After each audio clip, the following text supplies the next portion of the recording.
السلام علیکم ورحمۃ اللہ وبرکاتہ۔ جراح کے ہاتھ پاؤں رسیوں سے باندھ دیے گئے اور اسے گھوڑے پر ڈال کر ایک آدمی گھوڑے پر سوار ہو گیا۔ اسے کسی کی آواز سنائی دی جو شارجہ سے مخاطب تھی۔ شور نہ کرنا شارجہ، تمہارا کام ہو گیا ہے، گھوڑے پر سوار ہو جاؤ، یہ تمہارے لیے لائے ہیں۔ شارجہ کے منہ سے کپڑا اتار دیا گیا تھا۔ جراح کو اس کی آواز سنائی دی، اسے چھوڑ دو، اس کا کوئی قصور نہیں، یہ بہت اچھا آدمی ہے، اس کی تو ہمیں ضرورت ہے، کسی نے کہا۔ شارجہ، کسی نے حکم کے لہجے میں کہا، خاموشی سے اپنے گھوڑے پر سوار ہو جاؤ۔ اوہ، شارجہ کی آواز سنائی دی، یہ تم ہو؟ سوار ہو جاؤ، کسی نے پھر حکم دیا، وقت ضائع نہ کرو، اور گھوڑے سرپٹ دوڑ پڑے۔ ذرا سی دیر میں قاہرہ سے نکل گئے۔ شارجہ نہایت اچھی سوار تھی۔ صبح سنتری بدلنے کا وقت ہوا۔ نیا سنتری آیا تو رات والا سنتری وہاں نہیں تھا۔ اس نے اندر جا کے دیکھا تو وہاں زخمی سویا ہوا تھا، اس کے اوپر کمبل پڑا ہوا تھا، اس کا منہ بھی ڈھکا ہوا تھا۔ نیا سنتری باہر والے دروازے پر جا کر کھڑا ہو گیا۔ اسے معلوم تھا کہ ابھی جراح زخمی کو دیکھنے آئے گا اور علی بن سفیان بھی آئے گا۔ اسے یہ بھی معلوم تھا کہ زخمی کی بہن زخمی کے ساتھ رہتی ہے اور اس کے سوا اندر جانے کی کسی کو اجازت نہیں، مگر بہن بھی اسے کہیں نظر نہیں آئی تھی۔ سورج طلوع ہوا تو علی بن سفیان آیا۔ اس نے سنتری سے پوچھا کہ جراح آ چکا ہے یا زخمی کو دیکھ کر چلا گیا ہے؟ سنتری نے اسے بتایا کہ جراح نہیں آیا، پہلا سنتری یہاں نہیں تھا اور اندر زخمی کی بہن بھی نہیں ہے۔ علی بن سفیان یہ سوچ کر اندر گیا کہ زخمی کی تکلیف بڑھ گئی ہوگی اور اس کی بہن جراح کو بلانے چلی گئی ہوگی۔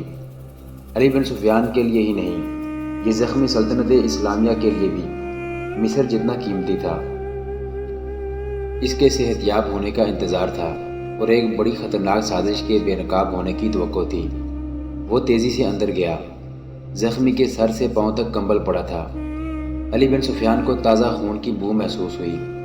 اس نے زخمی کے منہ سے کمبل ہٹایا تو یوں بدک کر پیچھے ہٹ گیا جیسے وہ زخمی نہیں اژدہا تھا۔ اس نے وہیں سے باہر کھڑے سنتری کو آواز دی۔ سنتری دوڑتا ہوا اندر گیا۔ علی بن سفیان نے اسے زخمی کا چہرہ دکھاتے ہوئے پوچھا، یہ رات والا سنتری تو نہیں؟ نئے سنتری نے چہرہ دیکھ کر حیرت اور گھبراہٹ سے بوجھل آواز میں کہا، یہی تھا۔ یہ اس بستر میں کیوں سویا ہوا ہے حضور؟ زخمی کہاں ہے؟ سویا ہوا نہیں، علی بن سفیان نے اسے کہا، مرا ہوا ہے۔ اس نے کمبل اٹھا کر پرے پھینک دیا۔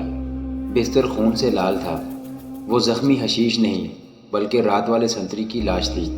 علی بن سفیان نے دیکھا، لاش کے دل کے قریب خنجر کے 2 زخم تھے۔ زخمی حشیش غائب تھا۔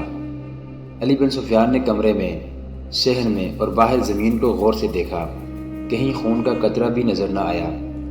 اس سے ظاہر ہوتا تھا کہ سنتری کو زندہ اٹھا کر اندر لایا گیا اور بستر پر لٹا کر اس کے دل میں خنجر مارے گئے۔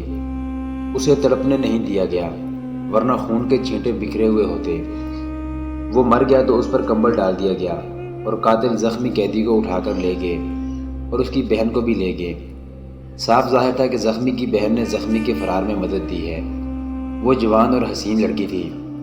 اس نے سنتری کو پھانس لیا ہوگا، اسے اندر لے گئی ہوگی۔ لڑکی کے ساتھیوں نے سنتری کو بے خبری میں پکڑ لیا ہوگا۔ علی بن سفیان کو اپنی اس غلطی پر تأسف ہوا کہ اس نے زخمی کے 4 ساتھیوں کو زخمی سے ملنے کی اجازت دی تھی۔ انہوں نے بتایا تھا کہ وہ زخمی کے چچا زاد اور تایا زاد بھائی ہیں۔ وہ اندر آ کر دیکھ گئے تھے کہ یہاں کے حفاظتی اقدامات کیا ہیں۔ اسے بہن کو بھی یہاں رہنے کی اجازت نہیں دینی چاہیے تھی۔ اس نے یہ بھی یقین نہیں کیا تھا کہ یہ لڑکی زخمی کی بہن تھی یا اس گروہ کی فرد تھی۔ علی بن سفیان کو غصہ آیا اور وہ اپنی بھول پر پچھتایا بھی، لیکن اس نے دل ہی دل میں زخمی اور اس کے ساتھیوں کے اتنے کامیاب فرار کو سراہا۔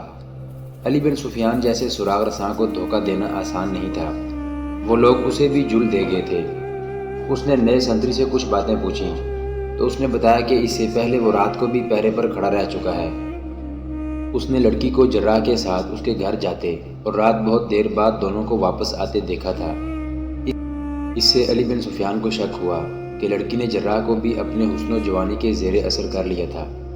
علی نے سنتری سے کہا کہ دوڑ کر جائے اور جراح کو بلا لائے۔ سنتری کے جانے کے بعد وہ سراغ ڈھونڈنے لگا۔ باہر گیا، زمین دیکھی، اسے پاؤں کے نشان نظر آئے۔ لیکن نشان اس کی مدد نہیں کر سکتے تھے۔ زخمی شہر میں تو روپوش نہیں ہو سکتا تھا۔ ایک ہی طریقہ رہ گیا تھا، زخمی کے گاؤں پر جہاں سے اس کی بہن کو لایا گیا تھا چھاپا مارا جائے۔ وہ گاؤں بہت دور تھا۔ سنتری نے واپس آ کر بتایا کہ جراح گھر نہیں ہے۔ علی بن سفیان اس کے گھر گیا۔ اس کے ملازم نے بتایا کہ جراح رات بہت دیر بعد ایک لڑکی کے ساتھ باہر نکلا تھا، پھر واپس نہیں آیا۔ اس لڑکی کے متعلق اس نے بتایا کہ پہلے بھی جراح کے ساتھ آ چکی ہے اور دونوں بہت دیر تک اندر بیٹھے رہے تھے۔ علی بن سفیان کو یقین ہو گیا کہ جراح بھی زخمی کے فرار میں شریک ہے اور یہ لڑکی کے حسن کے جادو کا کمال ہے۔ علی نے اپنے محکمے کے سراغ رسانوں کو بلایا اور انہیں فرار کے متعلق بتایا۔ وہ سب ادھر ادھر بکھر گئے۔ ایک جگہ انہیں بہت سے گھوڑوں کے کھروں کے نشان نظر آئے۔ ارد گرد کے رہنے والوں میں سے 3-4 آدمیوں نے بتایا کہ رات انہوں نے بہت سے گھوڑے دوڑنے کی آوازیں سنی تھی۔ سراغ رساں گھروں کو دیکھتے شہر سے نکل گئے، مگر آگے جانا بیکار تھا۔ رات کے بھاگے ہوئے گھوڑوں کو اب کھرے دیکھ دیکھ کر پکڑنا کسی پہلو ممکن نہیں تھا۔ انہیں صرف اتنا پتہ چلا تھا کہ مفرور اس سمت کو گئے ہیں۔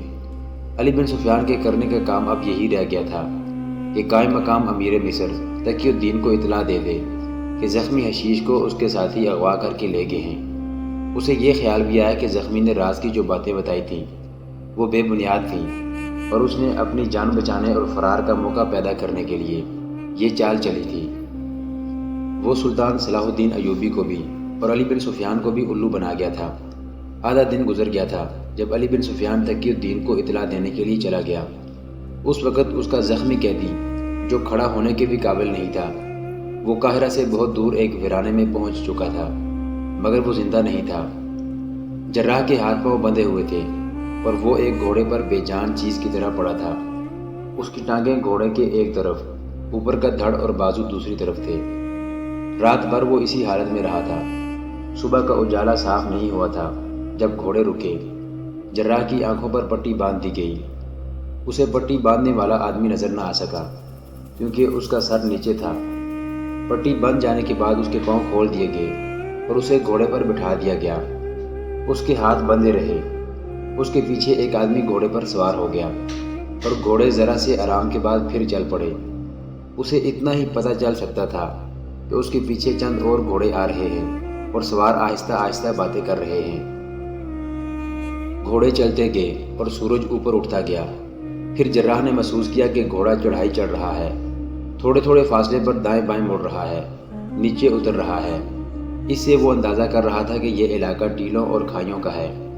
بہت دیر بعد جب سورج سر پر آ گیا تھا، اسے پیچھے سے بلند آوازیں سنائی دیں جن سے اسے پتہ چلا کہ کوئی سوار گر پڑا ہے۔ اس کا گھوڑا رک گیا اور پیچھے کو مڑا۔ اسے اس طرح کی آوازیں سنائی دیں، اٹھا لو، سائے میں لے چلو، بے ہوش ہو گیا ہے، او خدایا اس کا خون بہہ رہا ہے۔ اسے شارجہ کی گھبرائی ہوئی آواز سنائی دی، جراح کی آنکھیں اور ہاتھ کھول دو، وہ خون روک لے گا ورنہ میرا بھائی مر جائے گا۔ یہ زخمی حشیش تھا جو گھوڑے سے گر پڑا تھا۔ رات بھر کی گھوڑ سواری سے اور گھوڑا اتنی تیز بھاگنے سے اس کے پیٹ کا زخم کھل گیا تھا اور ران کے زخم سے بھی خون جاری ہو گیا تھا۔ وہ درد کو برداشت کرتا رہا تھا، خون نکلتا رہا۔ آخر یہاں آ کر خون اتنا نکل گیا کہ اس پر غشی طاری ہو گئی اور گھوڑے سے گر پڑا۔ اسے اٹھا کر ایک ٹیلے کے سائے میں لے گئے۔ اس کے منہ میں پانی ڈالا لیکن پانی حلق سے نیچے نہ گیا۔ اس کے کپڑے خون سے تر ہو گئے تھے۔ جراح کی آنکھیں کھول دی گئی اور اسے کہا گیا کہ وہ ادھر ادھر نہ دیکھے۔ اس نے اپنی پیٹھ میں خنجر کی نوک محسوس کی۔ وہ آگے آگے چل پڑا۔ ٹیلے کے دامن میں زخمی پڑا تھا اور شارجہ اس کے پاس بیٹھی تھی۔ اس نے جراح سے کہا، خدا کے لیے میرے بھائی کو بچاؤ۔ جراح نے سب سے پہلے زخمی کی نبض پر ہاتھ رکھا۔ اس کے لیے حکم تھا کہ وہ ادھر ادھر نہ دیکھے۔ وہ بیٹھ گیا تھا اور زخمی کی نبض دیکھ رہا تھا۔ اس کی پیٹھ میں خنجر کی نوک چبھ رہی تھی۔ زخمی کی نبض محسوس کر کے وہ تیزی سے اٹھا اور پیچھے کو مڑا۔ اس کے سامنے 4 آدمی کھڑے تھے جن کے چہرے سیاہ نقابوں میں تھے۔ ان کی صرف آنکھیں نظر آتی تھیں۔ ان میں سے ایک کے ہاتھ میں خنجر تھا۔ جراح نے غصے سے کہا، تم سب پر اللہ کی لعنت برسے، تم نے اسے بچانے کی بجائے اس کی جان لے لی ہے۔ تم سب اس کے قاتل ہو۔ یہ مر چکا ہے۔ ہم نے اسے چارپائی سے ہلنے بھی نہیں دیا تھا اور تم اسے گھوڑے پر بٹھا کر لائے۔ اس کے زخم کھل گئے اور جسم کا تمام خون ضائع ہو گیا۔ شارجہ بھائی کی لاش پر گر پڑی اور چیخیں مار مار کر رونے لگی۔ نقاب پوشوں نے جراح کی آنکھوں پر پٹی باندھ دی اور اسے وہاں سے کچھ دور لے کے لاش گھوڑے پر ڈال دی گئی اور قافلہ پھر روانہ ہو گیا۔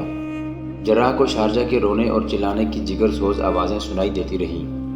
جراح کے گھوڑے پر جو سوار تھا اس سے جراح نے کہا کہ یہ زخمی بالکل ٹھیک ہو سکتا تھا، مگر تم لوگوں نے اسے مار دیا، اسے کوئی سزا نہ ملتی۔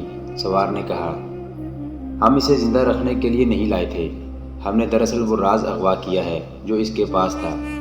اس کے مرنے کا ہمیں کوئی غم نہیں، ہم خوش ہیں کہ تم اور تمہاری حکومت اس راز سے بے خبر ہے جو اس کے سینے میں تھا۔ مجھے تم لوگ کس جرم کی سزا دے رہے ہو؟ جراح نے پوچھا۔ ہم تمہیں پیغمبروں کی طرح رکھیں گے، سوار نے جواب دیا۔ تمہیں گرم ہوا بھی نہیں لگنے دی جائے گی۔ ہم تمہیں اس لیے لائے تھے کہ راستے میں زخمی کو تکلیف ہو گئی تو اس کی مرہم پٹی کرو گے، مگر ہم نے یہ نہیں سوچا کہ تمہارے پاس نہ کوئی دوائی ہے نہ مرہم۔ تمہیں اغوا کرنے کی دوسری وجہ یہ تھی کہ ہم اس لڑکی کو بھی ساتھ لانا چاہتے تھے۔ ہم اسے ہی لاتے تو تم جو اس کے ساتھ تھے ہمارے تعاقب میں پوری فوج بگا دیتے، اس لیے تمہیں بھی اٹھا لانا ضروری تھا۔ محترم ناظرین، سلطان صلاح الدین ایوبی کی زندگی کے واقعات پر مشتمل سیریز دیکھنے کے لیے چینل کو سبسکرائب ضرور کر لیں۔ گزشتہ اقساط دیکھنے کے لیے چینل پر پلے لسٹ کا وزٹ کریں۔ ویڈیو کو لائک اور شیئر ضرور کیجیے۔ کمنٹ باکس میں اللہ اکبر ضرور ٹائپ کریں۔ اللہ آپ کا حامی و ناصر ہو۔